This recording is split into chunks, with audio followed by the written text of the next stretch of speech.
Shalom, everyone. Behind Bava Metzia, page 23, is apropos discussing a lost and found, and if we can trust the Talmid Chacham with his words, is giving a list of occasions where Talmid Chacham can change the truth, or in other words, maybe can lie. Let's share the sources and see what we have from this interesting discussion. So the quote in page 23, Rav Yehuda says that Shmuel says, with regard to these three matters alone, it is normal for sages to amend their statement and deviate from the truth with regard to attract it. In other words, masechet. If you learn in your learning, if he is asked whether he studied a particular tractate, he may humbly say that he did not. Even if he did, the Rambam will explain that, so people are not going to ask him those questions, and he can't answer now. He doesn't have the state of mind or the will. So he's telling people he's learning a different thing, so they're not going to ask him any question. And with regard to a bed, Talmid Chacham, a sage, can say not the entire truth. If he's asked whether he slept in a particular bed, he may say that he did not, to avoid shame in case of some unseemingly residue is found in the bed. And he can lie with regard to a host, ken ushpizin, as one may say that he was not well received by a certain host to prevent everyone from taking advantage of the host hospitality. In other words, Reuven asked him to be his guest, and he said, "I went to Shimon, so not everyone is going now to, invite themselves to Reuven's house." In any case, what we have here is three occasions, three dvarim that Talmid Chacham can avoid telling the truth, or he can lie. A very interesting discussion regarding this Gemara is connecting it with what we know from Masechet Yevamot. And indeed, we have the Tosfot and the Rif that asking that question. What's the connection between our Gemara and the Gemara in Masechet Yevamot that explicitly says that it's okay to change, because of a matter of peace? So the Gemara in Yevamot is saying, and Rab Eli further said, in the name of Rabbi Elazar, son of Rabbi Shimon, it is permitted for a person, this is not a Talmid Chacham, this is anyone, it is permitted for a person to depart from the truth in a matter that will bring peace. As it stated, your father commanded us, and this is the brothers of Yosef telling him that his father said that he should be nice to them and not hate them. And of course, we don't have anywhere in the Torah that Yaakov said so. So they changed the truth in order to gain peace. And Rabbi Natan says it is a mitzvah to depart from the truth in order to perceive peace. It's not just allowed, it is a mitzvah. And we learned that from Shmuel, who said, "How can I go and Shaul will hear and kill me?" And God responded in the next verse that Shmuel should say he went to sacrifice an offering, indicates that God commands one to lie in order to preserve peace. If God commands Shmuel to change his word and to lie, that means that sometimes it's a mitzvah. And another example, it was taught in the school of Rabbi Yishmael, great is peace, as even the Holy One, blessed be he, departed from the truth for it. And this is the most famous example, as initially it is written that Sarah said of Abraham, "And my Lord is old." And in the end, it's written that God told Abraham that Sarah said, "And I am old." So God adjusted Sarah's words in order to spare Abraham from hurt feelings that might lead Abraham and Sarah to quarrel. Okay, so mipnei kavod, mipnei shalom. So we have two different Gemarot. One is listing a list of things that allowing Talmidei Chachamim to lie, and one is the general thing that it's okay to change your words and to lie if it's in the sake of peace.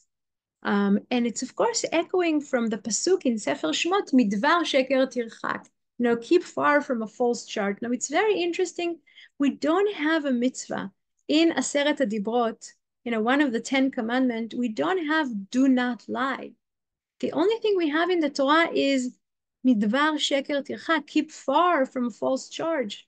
And it's connected that do not bring death on those who are innocent and in the right, are in the right, for I will not acquit the wrongdoer. Lo atzdik rasha. So the sheker, the lie, is in the same group with not being so righteous, and even a wrongdoer. But it's very important to notice that if the Torah is telling us midvar sheker tircha, keep away, does that mean that sometimes I can lie because I just keep away from, but maybe sometimes I need to be close, sometimes I need to use it? Or is it a total order, like don't even try to get close to it? And we know that this discussion is something that Chazal are talking about in very different places. Maybe the famous one is the discussion between the machloket between Beit Hillel and Beit Shammai regarding a kala in Masechet Ketubot. And the sages taught, how does one dance before the bride? What does one recite while dancing at her wedding? And Bet Hillel is saying, we need to tell her she's beautiful, she's perfect, she's nice, she's lovely. And Bet Shammai is telling Bet Hillel, you're lying. If the kala is not pretty, well, beautiful, perfect, if you say that, you are lying.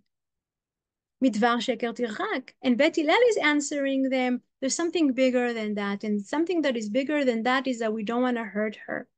And we should not say something that will hurt her feelings or even belittle her in front of her new husband's eyes. So the request of midvar sheker tirchak, we hear that it needs to come with common sense. The Rambam in Mishneh Torah is using that common sense idea, and it gives a very particular example. From where do we know that a student who sees his teacher erring in a particular matter of judgment should not say, I will wait for him until the conclusion of the judgment, at which time I will point his error. I will then construct the argument correctly, so that the judgment will be quoted in my name. In other words, he made a mistake. You make him stay in that mistake and then you correct him. That's lying, thinking that this is what he thinks. He just made a mistake, that you could have corrected him. And that's why the Rambam uses the pasuk, distance yourself from falsehood, midvar sheker tirchak. But this debate, this argument continues throughout history, and I brought another two examples. One from Sefer Yereim, that Rabbi Eliezer Mimintz is saying a lie does not come into the hand of evil. The Torah did not warn a lie that does not come into the hands of evil. The Torah did not warn about it. In other words, if you lie and nothing bad happens from your lie, and then it's okay. And how does he know it? Because of the pasuk. It says, midvar sheker tirchak lo atzdik rasha. There's a long way, says Sefer Yereim, midvar sheker lerasha. If your lying is doing something really bad and evil in the world, do not lie. But other than that, maybe it's okay. Sefer Charedim, as opposed to that, is saying it's mitzvat aseh ledaber emet. It's a mitzvah to tell the truth.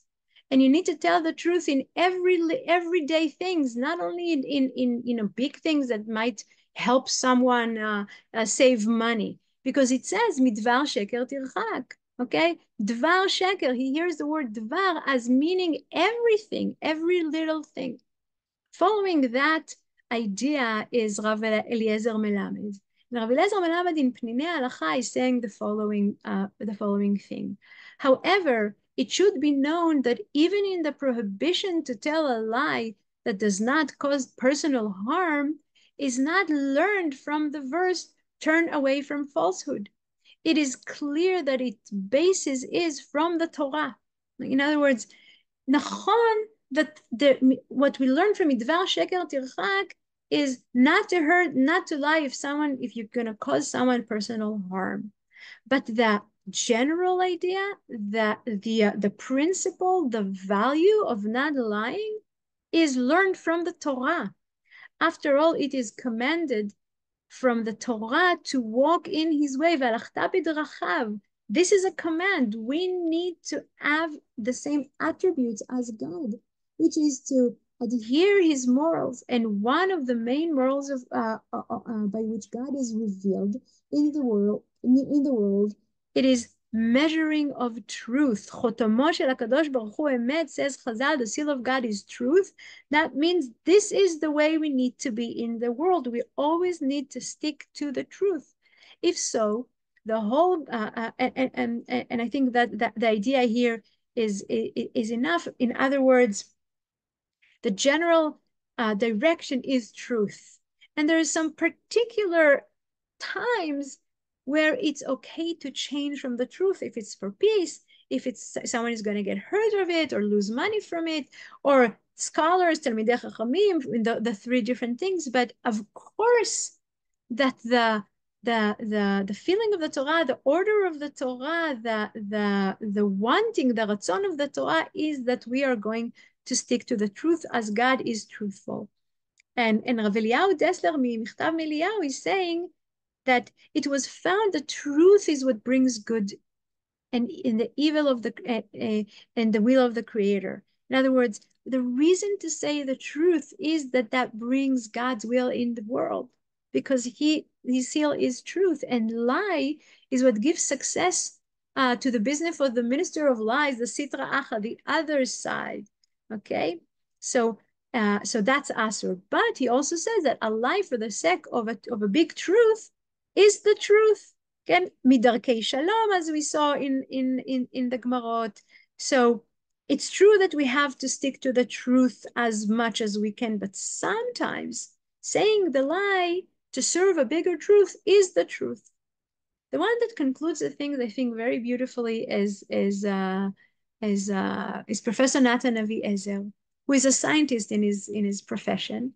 And Professor Avi-Ezer is saying the following: it all depends on the context and the consequences. It goes back to shikul dat. It goes back to common sense. It goes back to us using our ability to think whether a lie can hurt somebody or a lie can help somebody. And it depends on context and consequences. Telling the truth may be a serious offense, like, for example, Lashon Hara. And telling a lie may be a major mitzvah, such Shifra and Puah, who saved the babies and lied to the king. The Torah imposes a heavy responsibility on a person and requires him to consider each case individually according to the Torah's high moral principles. There are no easy and sweeping solutions. Yes, you have to use your dignity, your integrity, your mind, your neshama, and think carefully what it is that God is asking for you to do that minute. And if it is to lie so peace will come, or someone is not going to get hurt from what you said, or it's going to serve a bigger truth, then it's okay. But if your lie is going to harm somebody, then you're absolutely doing something which is against the Torah, against God's will. And what we all want to do is definitely increase good in the world and try as much as we can to be truthful to ourselves and to others.